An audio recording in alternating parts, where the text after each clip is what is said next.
ಇವತ್ತಿನ ದಿವಸ ನಾನು ನನ್ನ ಹಕ್ಕನ್ನು ಚಲಾಯಿಸಿದ್ದೀನಿ.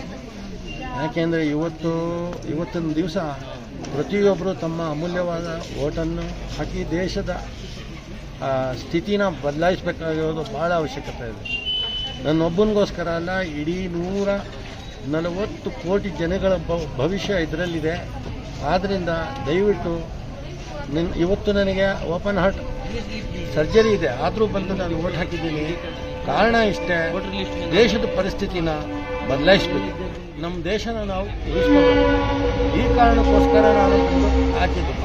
ಇನ್ನು ಮುಂದೆ ನಮ್ಮ ಜನತೆಗಳು ಇವರೇ ಬುದ್ಧಿವಂತರಿದ್ದೀರಿ, ಯೋಚನೆ ಮಾಡಿ ಆದಷ್ಟು ಓಟನ್ನು ನಿಮ್ಮ ಹಕ್ಕನ್ನು ಚಲಾಯಿಸೋಕ್ಕೆ ಪ್ರಯತ್ನ ಮಾಡಿ, ಚಲಾಯಿಸಿ ದೇಶದ ಪರಿಸ್ಥಿತಿನ ಬದಲಾಯಿಸಿ. ರೈತರ ಬಗ್ಗೆ ಯೋಚನೆ ಮಾಡಿ, ಕಾರ್ಮಿಕರ ಬಗ್ಗೆ ಯೋಚನೆ ಮಾಡಿ, ನಮ್ಮ ಈಗಿನ ಹಾಗೂ ಮುಂದಿನ ಪೀಳಿಗೆಯ ಬಗ್ಗೆ ಯೋಚನೆ ಮಾಡಿ ದಯವಿಟ್ಟು ನಿಮ್ಮ ಹಕ್ಕನ್ನು ಚಲಾಯಿಸಿ. ಇಷ್ಟನ್ನು ಹೇಳಕ್ಕೆ ಇಷ್ಟಪಡ್ತೀನಿ. ನಿಮ್ಮ ಹೆಸರು? ನನ್ನ ಹೆಸರು ನಾಸಿರ್ ಅಲಿ ಖಾನ್ ಅಂದ್ಬಿಟ್ಟು.